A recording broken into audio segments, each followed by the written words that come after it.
The world had seen enough of burning steel and broken men. By late 1944, the Sherman tank, once the pride of Allied armor, was becoming a death trap.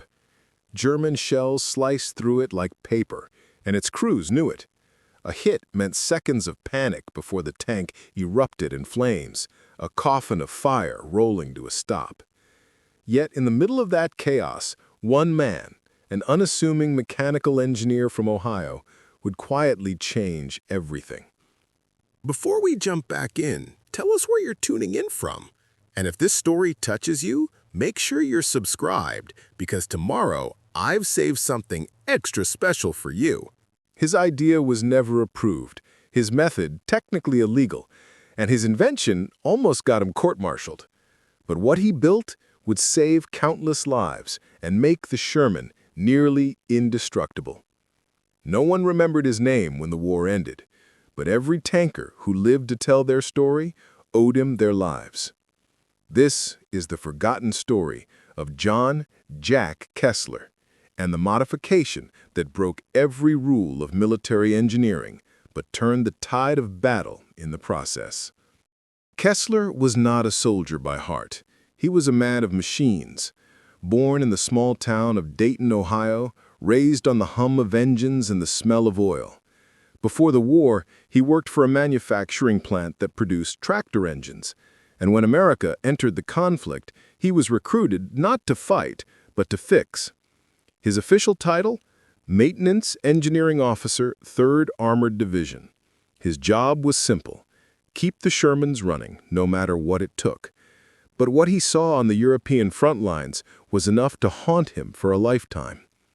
The Sherman, for all its production glory, had one fatal flaw: its armor.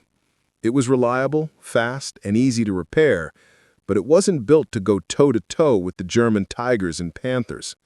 Kessler had seen the aftermath too many times: smoldering hulks of Shermans, tracks twisted, turrets blown clean off, the inside charred black.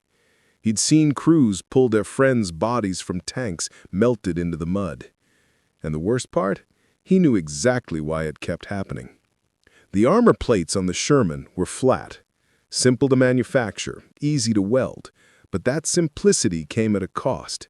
Every shell that hit it did so at a perfect angle for penetration.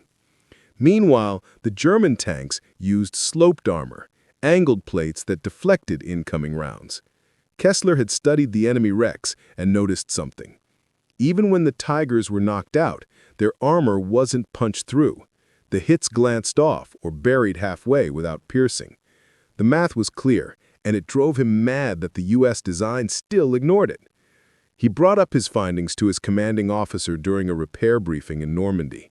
If we sloped the plates, even 20 degrees, he argued, it would double our effective armor thickness without adding weight. The officer gave him a cold stare. "You're not a designer, Kessler. You're a wrench turner. Do your job." That was the end of it, or so everyone thought. Kessler couldn't let it go. He started experimenting behind the lines. Using scrap metal from destroyed German tanks and busted Shermans, he built makeshift plating frames, adjusting the angles by hand with a torch and sledgehammer. He stayed up through the night in a maintenance shed outside St. Lo, welding the pieces together while the rest of the unit slept. It was crude, ugly work, but it was revolutionary. His first test was on a wrecked Sherman hull that had taken 3 direct hits from an 88mm shell. Kessler bolted on his angled plates, thin sheets cut from Panther wreckage, and called over a few mechanics. "If this works, you're about to see something the Army doesn't believe is possible," he said quietly. They aimed a captured German gun at the reinforced section and fired. The shell struck with a deafening crack, then ricocheted off, whistling harmlessly into the forest.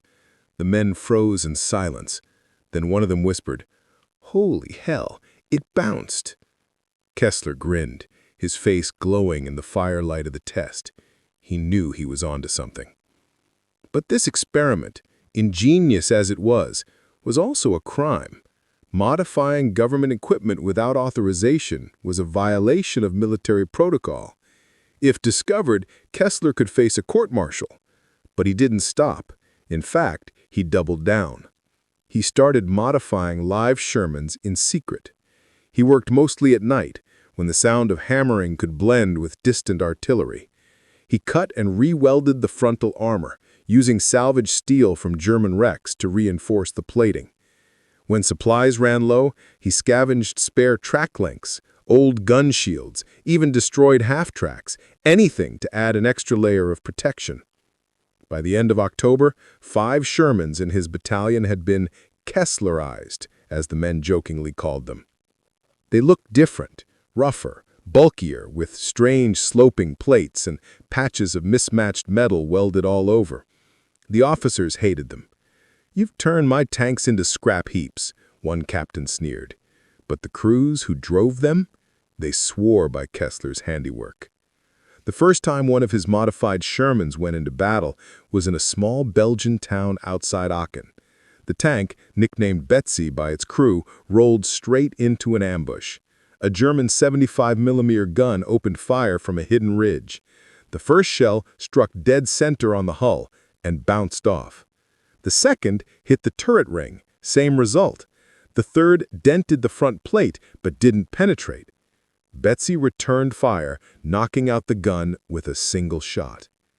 When the smoke cleared, Betsy stood intact while the rest of the platoon was burning. Word spread fast. "The Kessler tanks can't be killed anymore," one soldier said in disbelief. "They're bulletproof." The legend had begun. Kessler didn't want fame or glory. He wanted his men to live. But with each success, he knew he was walking a dangerous line. His superior officers started asking questions about why some Shermans looked different. When one colonel demanded an inspection, Kessler braced for punishment. But before the inquiry could begin, something happened on the front lines that would change everything. Something so extraordinary that the army would be forced to reconsider every rule they had ever written about the Sherman. And for Kessler, the war was about to turn from an act of defiance into a battle for redemption. The morning fog hung low over the Ardennes forest, damp and heavy, clinging to everything like a shroud. Kessler stood beside one of his modified Shermans, its hull glistening with dew and patches of raw steel welded in uneven patterns. To the untrained eye, it looked like a monstrosity, an ugly Frankenstein of metal. But to the crew inside, it was a miracle. The men called it the Iron Ghost. By now, word of Kessler's so-called illegal armor had spread through the 3rd Armored like wildfire. Every mechanic wanted to know his secret. Every crew begged for their tank to be Kesslerized. But the higher-ups weren't amused. A field report from the division's ordnance officer had already made its way to headquarters, describing unauthorized and unsafe armor modifications, potentially compromising mobility and command integrity. In other words, Kessler's brilliance had drawn the wrong kind of attention. 2 days later, a jeep pulled up to the maintenance yard. Out stepped Colonel Raymond Kittredge, a career man, sharp as a razor, the kind who measured discipline by the thickness of his rulebook. Kittredge didn't shake hands. He simply looked at the modified Shermans, his face carved in disapproval. "Who's responsible for this mess?" he barked. Kessler stepped forward, grease-stained and sleepless, his eyes unflinching. "I am, sir." "What in God's name possessed you to butcher government property?"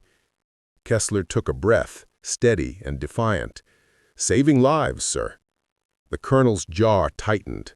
"You violated direct orders, tampered with production designs, and risked catastrophic failure in the field. If these tanks explode from stress fractures, it's on your head." Kessler didn't flinch. "And if they survive, that's on mine too." There was a long silence. The men nearby froze, pretending not to listen, though every word hung in the air like thunder. Kittredge pointed toward the front lines. "Fine. You think you've built something special? You'll prove it. Tomorrow, you and your bulletproof Shermans will lead the next assault." It wasn't a test. It was punishment. That night, Kessler sat beside the Iron Ghost, running his hand across the welded seams. Preparing and narrating this story took us a lot of time, so if you are enjoying it, subscribe to our channel. It means a lot to us. Now back to the story. Each plate told a story of risk, desperation, and defiance. He thought of home, of the factory back in Dayton, where rules were always flexible, so long as the machine worked. Out here, the rules were gospel, but gospel didn't stop bullets. As dawn broke, the modified tanks rumbled forward through the forest trails. The ground shook beneath their treads, each engine coughing exhaust into the cold air. Kessler rode inside the Iron Ghost, checking pressure gauges and listening to the metallic groan of his handiwork. He'd done everything by instinct and calculation, but never under live fire. Then it happened. A flash from the tree line, a thunderclap. The front tank, an unmodified Sherman, took a hit square on the hull. It erupted in a plume of fire and black smoke. The crew barely had time to scream. Kessler gritted his teeth and shouted to his driver, "Keep going!" Another shell screamed overhead, slamming into the Iron Ghost. The impact rattled the entire crew, but the armor held. A dent the size of a fist appeared on the front slope, but no penetration. The tank lurched forward, unbroken. The German guns kept firing, 1, 2, 3 more rounds. Sparks danced off the steel as if it were alive, but still nothing broke through. Inside the tank, Private Monroe yelled over the noise, "She's holding, Jack! She's holding!" Kessler's heart pounded in disbelief and exhilaration. His theory wasn't just working, it was saving them. The German 75mm shells, designed to pierce through flat armor, were glancing off the sloped plates, their kinetic energy dissipating like rain against a windshield. Then something even more astonishing happened. The unmodified tanks that followed took heavy losses, but the Kessler-modified ones pushed ahead, absorbing hits, shrugging them off, advancing with terrifying resilience. The enemy gun crews began to panic. "Fire! Fire!" one German shouted, frantically reloading, but it didn't matter. The Kessler tanks just wouldn't die. Within 15 minutes, the American line broke through the ambush, returning fire with everything they had. German anti-tank positions went silent one by one.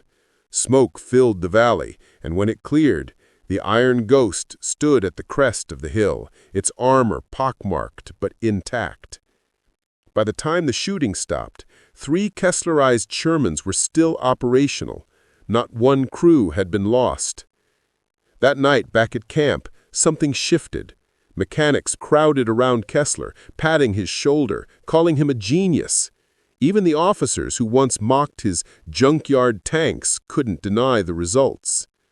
The colonel arrived just before dusk, his face unreadable.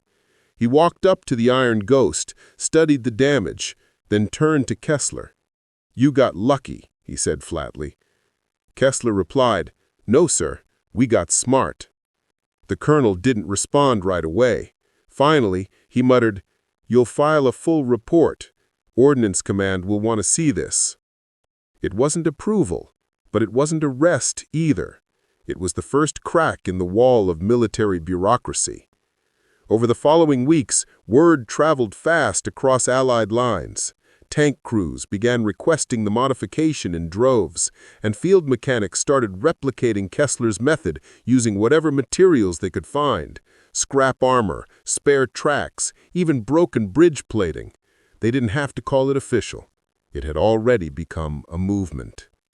But not everyone was happy. At headquarters, reports began circulating about a rogue modification program, undermining standardization. Factories couldn't replicate the field results. Commanders complained about weight balance and logistics. Engineers who had never seen combat wrote memos about violations of structural integrity. And somewhere between those polished offices and the muddy front lines, a quiet battle began. One not fought with shells or bullets, but with paper, orders, and pride. Kessler suddenly found himself under investigation by Ordnance Command. They demanded explanations, diagrams, test data, none of which he had. All he had were tanks that wouldn't die and men who were still alive because of them. But in the army, that wasn't always enough. He was ordered to cease all modifications immediately. His workshop was stripped, his tools were locked away, his beloved Iron Ghost was reassigned to another unit for evaluation. As Kessler stood there, watching the tank that had saved his life roll away under another man's command, he felt something shift inside him. For the first time, he wondered if the system he served was more afraid of innovation than it was of the enemy itself. But deep down, he knew the truth. Ideas were like armor. Once they'd been forged in fire, no matter how much bureaucracy you threw at them, they couldn't be stopped. And soon, that truth would be tested harder than ever, because the Germans were preparing a counterattack that would put every Sherman, every crew, and every one of Kessler's hard-won lessons to the ultimate test. Deceptive calm. But beneath that stillness, something monstrous was stirring. German armor columns, hundreds of tanks strong, were preparing to launch a surprise offensive that would later be called the Battle of the Bulge. For the Americans caught in its path, it would be chaos, confusion, and blood. And for John Jack Kessler, it would become the moment where his defiance would either be vindicated or erased from history. By this time, Kessler's reputation had spread far beyond his own battalion. Some called him a genius. Others whispered that he was a reckless mechanic who had played with fire. The army had grounded him from fieldwork, confining him to a maintenance depot near Liege. He hated every second of it.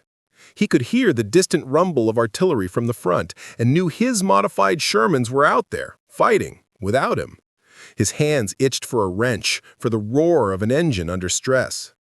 But his orders were clear. No further modifications, no field experiments, no interference. Then, early one morning, the sound of engines shattered the stillness outside. A half-track skidded into the depot courtyard, its sides scorched black from fire. A soldier stumbled out, covered in soot, trembling. "They broke through," he gasped. "The Krauts are pushing everything they've got. We're getting slaughtered." Kessler's heart dropped. He recognized the insignia on the man's sleeve. It was from the 67th Armored, the unit that had taken the Iron Ghost. "Where's the tank?" Kessler demanded. The soldier swallowed hard. "Still fighting. Last I saw, she was hit twice and still moving. But they're surrounded. We had to fall back." Without another thought, Kessler grabbed his toolkit and helmet. The sergeant at the depot door tried to stop him. "Orders say you stay put, Lieutenant." Kessler didn't even look back. Then consider this a violation. He climbed aboard a truck loaded with spare parts and drove toward the front lines. Snow whipped past the windshield, turning the world into a blur of white and fire. The closer he got, the louder the thunder of war became. Distant booms, flashes on the horizon, the rumbling chorus of engines. When he finally reached the outskirts of the town of Malmedy, what he saw made his blood run cold. Shermans, dozens of them, lay burning in the snow. Some had been split open like tin cans. German Tigers prowled through the smoke, their long-barreled guns picking off survivors with chilling precision. He could see why his modifications had terrified the brass. This was the ultimate test. Through the haze, he spotted a familiar shape, the Iron Ghost, its armor blackened but intact, treads churning through the mud as it backed away from an encroaching Tiger I. Its gun roared once, then again, hitting the German tank square in the turret ring. Sparks burst like fireworks, but the Tiger kept coming. Kessler knew what that meant. The Iron Ghost's ammo was running low. Its luck, too. He leaped from the truck, shouting over the chaos, waving his arms. The crew saw him and slowed just long enough for him to climb aboard, ducking into the familiar steel belly that had once been his second home. The tank commander, Sergeant Duke Monroe, looked at him in disbelief. "Jack, you're out of your damn mind." "Good to see you, too," Kessler yelled back, gripping the handrail. "How's she holding?" "Armor's holding, engine's crying. We've got one AP shell left." Kessler peered through the periscope. The Tiger was closing in, each shot shaking the ground. He could feel the tremors through his boots. One more hit and they'd be finished. "Angle 40 degrees left," he shouted. "We'll make him shoot uphill." Monroe obeyed, turning the tank so the sloped front armor faced the German directly. The Tiger fired. Boom! The round slammed into the armor, sending a shower of sparks across the glacis plate. The steel groaned but didn't yield. Inside, everyone held their breath. The impact dented the hull deep, but the crew was alive. Kessler smiled grimly. "Now, let's return the favor." Monroe loaded the last shell, aimed carefully, and fired. The 75mm round struck the Tiger's turret seam, exactly where its armor was weakest. A blinding explosion tore through the enemy tank, its turret lifting into the air before crashing into the snow. The men inside the Ghost roared in victory, the sound half joy, half disbelief. But the battle wasn't over. Dozens more German tanks were advancing, pushing through the forest. Radio chatter screamed of collapsing lines and retreating units. It was clear the Americans were being overwhelmed. Kessler knew they couldn't hold this position, but they could buy time. He ordered the Iron Ghost to a higher ridge overlooking the road, then climbed out into the snow. He tore open the side panels and started bolting additional steel plating scavenged from wrecks nearby. The crew protested, "Jack, you'll get yourself killed out there!" But he ignored them. His hands moved faster than his fear. The air stunk of cordite and frozen mud, but his mind was clear. Every second counted. As he worked, a young private approached from a destroyed half-track, his face pale. "Sir, we're all that's left. The others are gone." Kessler looked up at him. "Then we make sure they didn't die for nothing." When the Germans came again, the Iron Ghost stood like a fortress. The makeshift plating, layered, welded, angled, took hit after hit. Shells ricocheted off in every direction, bouncing into the snow or exploding harmlessly in the trees. The tank became a living myth, something the German gunners couldn't believe. "Panzerbrechen nicht durch," one shouted. "The armor won't break through." By dusk, the American reinforcements arrived, guided by radio signals from Kessler's tank. The counterattack pushed the Germans back, their offensive blunted. The Iron Ghost was still standing, its paint scorched, its hull smoking, but alive. When the shooting finally stopped, Kessler stepped out, his uniform torn, his face black with soot. Around him lay the smoking remains of 24 tanks, German and American alike. Snow fell gently through the rising steam. One of the soldiers approached him, eyes wide. "Sir, how did it survive?" Kessler looked back at the tank and simply said, "By breaking every rule in the book." That night, engineers from command arrived to inspect what they called a miracle machine. They ran their hands along the dents, the scars, the plates welded by desperation. One of them muttered, almost reverently, "Who built this?" Kessler didn't answer. He didn't need to. Every mark, every layer of steel told the story. The next morning, an official message arrived from headquarters. Effective immediately, Field Modification Protocol FM47A is approved for armored units. Standardization pending. It wasn't called the Kessler method in the paperwork, but everyone knew who started it. And for the first time, Kessler realized something greater than personal vindication. It wasn't just about making tanks bulletproof. It was about proving that innovation, no matter how small or defiant, could change the course of war. But as the front moved east, and the Allies began to close in on Germany itself, Kessler would discover that his battle wasn't over. Because the very army that had once punished his ideas would soon try to bury them. By early 1945, the tide of the war had turned. Snow was melting across Europe, and with it, the myth of German invincibility began to thaw. Allied columns were pushing deep into the heart of the Reich. Villages once filled with Nazi banners now stood silent, their streets lined with burnt-out armor.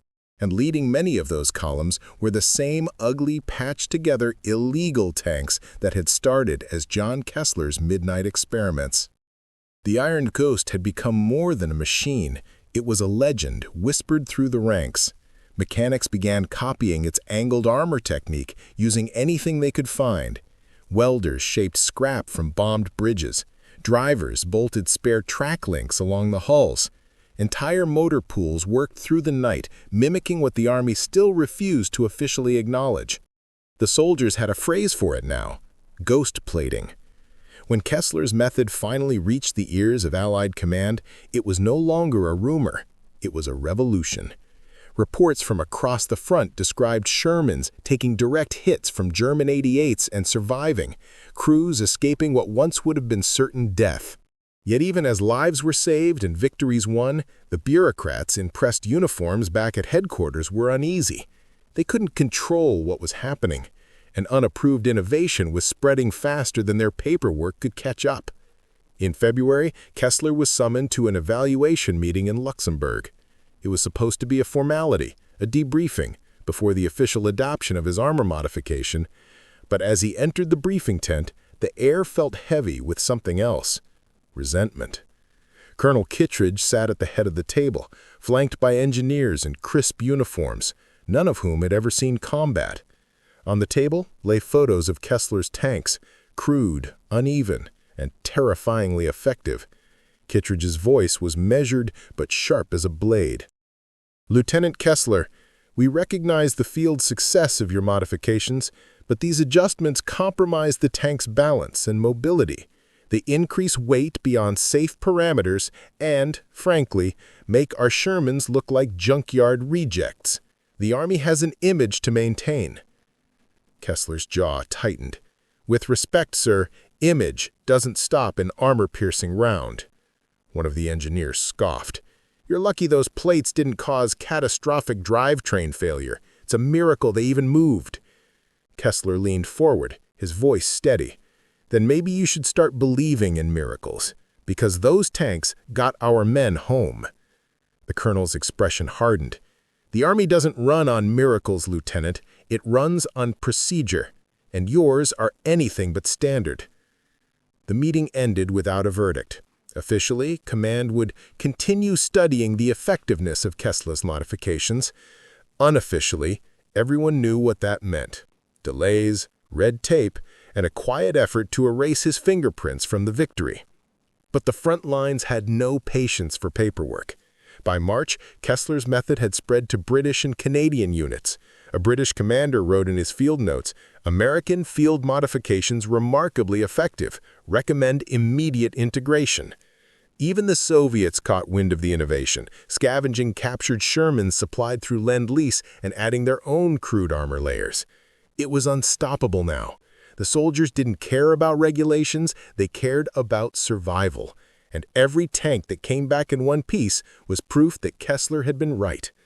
Still, Kessler's satisfaction was shadowed by unease.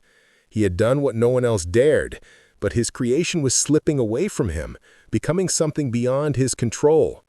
Everywhere he looked, there were distorted versions of his design. Some worked, some didn't. In one case, a poorly welded copy caused an ammo fire, killing a whole crew. Command used it as ammunition against him, arguing that unauthorized replication leads to disaster. It tore at him. What he had started as a way to save lives was now being used to justify more control, more oversight. Then came a letter from home. It was from the widow of a Sherman crewman, Private Henry Tobin, whose life had been saved by a Kesslerized tank during the Ardennes counterattack. The letter was simple, handwritten and smudged with tears. "Mr. Kessler, I don't know what you did, but my husband came home because of it. He said your armor made the difference. I wanted you to know that someone out there is still alive because you broke the rules." Kessler folded the letter carefully and kept it in his jacket pocket. That one piece of paper meant more than all the medals or commendations the Army could ever give. In late March, he was reassigned again, this time to oversee field repairs during the push across the Rhine. It was there, near Remagen, that the next great test came. The Germans, desperate and cornered, unleashed their newest weapon, the Panzerschreck squads. Infantry armed with portable rocket launchers ambushing Allied armor from alleys and riverbanks. The first day of fighting was brutal. Entire Sherman platoons were lost. But amid the destruction, something extraordinary happened again. The ghost-plated tanks held. The angled armor deflected even the deadly shaped charges from the German rockets. Kessler stood by the river watching his latest modified Shermans roll across the bridge, shells bursting all around them. The enemy fire hit, sparked, and slid away harmlessly. Crews cheered as they made it across unscathed. A British correspondent witnessing it all that night wrote in his field journal, "The Americans have conjured a breed of armor the Germans cannot kill. They call them Ghost Shermans. The name suits them well." And soon that name spread faster than any order could. Ghost Shermans became the symbol of Allied endurance, the unkillable tanks that refused to die. By the time the Allies reached the outskirts of Cologne, the once illegal modification had become standard field practice. The Army couldn't deny it. Even General Bradley was briefed on the results. Reports were compiled, statistics analyzed, and projections made for future armored doctrine. But in every document, every official presentation, one name was missing: Jack Kessler. Back at the front, Kessler didn't care anymore. He wasn't chasing credit. He watched as his fellow soldiers rolled past in the machines he'd helped make stronger, safer, and more defiant. Still, the thought lingered in his mind. Progress always came at a price, and though he had saved countless lives, he knew that someone, somewhere in an office, was already erasing him from the story. One evening, as the sun set over the ruins of Cologne, Kessler stood beside the Iron Ghost, running his fingers along the scars of battle etched deep into its armor. The tank looked ancient now, patched, welded, dented, a monument to ingenuity born of desperation. Sergeant Monroe approached, lighting a cigarette.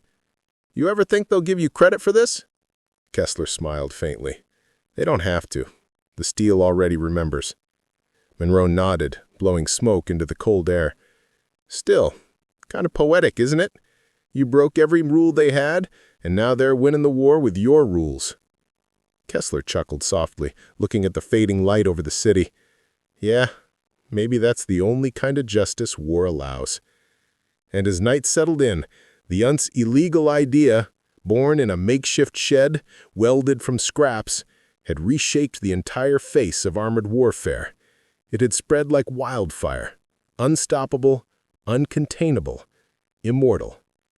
The man who had once been branded a rebel had become, quietly and unknowingly, the architect of victory. The war in Europe ended not with a roar, but with a strange, hollow silence. The guns quieted, the sky cleared, and the world, for the first time in years, could hear itself breathe again. But for Lieutenant Jack Kessler, the quiet brought no peace. His war was over, yet his story had already begun to disappear, buried beneath paperwork, pride, and politics. He walked among the wreckage of what had once been a German industrial city, the smell of smoke and iron still thick in the air. Rows of silent Shermans lined the square, their turrets turned toward the sunrise. Some bore his handiwork, welded plates, angled armor, field repairs that defied regulation. Others were untouched, the official models, gleaming but scarred. Each one told a story of lives saved, rules broken, and the fragile line between obedience and courage. A convoy of staff cars rolled through the ruins, carrying generals in crisp uniforms. They passed him without recognition. Kessler watched them go, hands in his pockets, his once illegal blueprints folded neatly inside his coat. He'd been reassigned again, not to a promotion or a commendation, but to inventory duty. Somewhere behind the front lines, counting what was left. He didn't mind. He had already counted what mattered. A few days later, he found himself back at the repair depot where it had all started. The same battered shed where he'd first welded steel in the dead of night. The same shadows, the same hum of engines. Only now the walls were lined with photos of crews who had survived. Someone had pinned a note to the door. It read, "To the man who saved our skins, even when they told him not to. No signature, no rank, just gratitude, anonymous, but eternal. Kessler smiled faintly, the kind of smile born not from joy, but from quiet validation. He ran a hand across the table where the first armor plate had been laid, still scarred from the heat of his torch. The edges were blackened, the mark of defiance that refused to fade. A few days before heading home, an American war correspondent approached him. The man had been collecting stories of battlefield innovation, tales of courage and ingenuity that had turned the tide. When he heard about the Iron Ghost, he knew he'd found something special.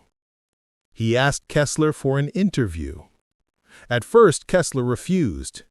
He said, "It's not my story. It's theirs, the men inside those tanks." But the correspondent pressed. "History needs names, Lieutenant. Without them, legends fade." Kessler looked away, eyes tracing the horizon where the smoke of battle had once darkened the sky. "Then let the legend live. It doesn't need me." Still, the journalist took notes, and though Kessler never signed his name to the tale, the story spread. Newspapers began printing accounts of a mysterious field engineer whose unapproved modifications had turned the Sherman into a fortress. Some called him the Ghost Maker. Others said he was just a myth, a symbol of the ordinary soldier's defiance. The truth didn't matter anymore. The world needed heroes, and sometimes the best ones were those who vanished when the cheering began. Years later, in 1952, a museum curator in Virginia opened a rusted crate that had arrived with a shipment of decommissioned tanks. Inside, he found the remnants of the Iron Ghost, its armor pitted, its turret frozen, its welded plates still intact. On one of them, barely visible through the soot and grime, someone had etched 3 words with a knife: "Rules can kill." The curator didn't understand at first. He thought it was graffiti. But as engineers examined the tank, they realized the truth. Its modifications had inspired post-war tank design across the world. From the M480 Patton to the Israeli Centurion upgrades, echoes of Kessler's defiance lived on in every inch of modern armor. But Jack Kessler? He was nowhere to be found. Some said he'd gone back to civilian life, fixing tractors on a small farm in Illinois. Others claimed he joined a post-war research division under a different name. No records, no medals, no recognition. Just silence. The same silence that always follows those who choose to build rather than boast. One winter morning, long after the world had moved on, a young boy walked into that same museum in Virginia with his grandfather, a veteran of the European front. The boy stopped in front of the Iron Ghost, staring wide-eyed at its strange, uneven armor. "Grandpa, who made this one?" The old man smiled sadly. "Someone who wasn't supposed to." And somewhere, perhaps miles away, perhaps in memory alone, Jack Kessler smiled too. Because even if his name was forgotten, his idea had survived. Proof that sometimes doing what's right means breaking what's expected. Up next, you've got 2 more standout stories right on your screen. If this one hit the mark, you won't want to pass these up. Just click and check them out. And don't forget to subscribe and turn on the notification bell so you don't miss any upload from us.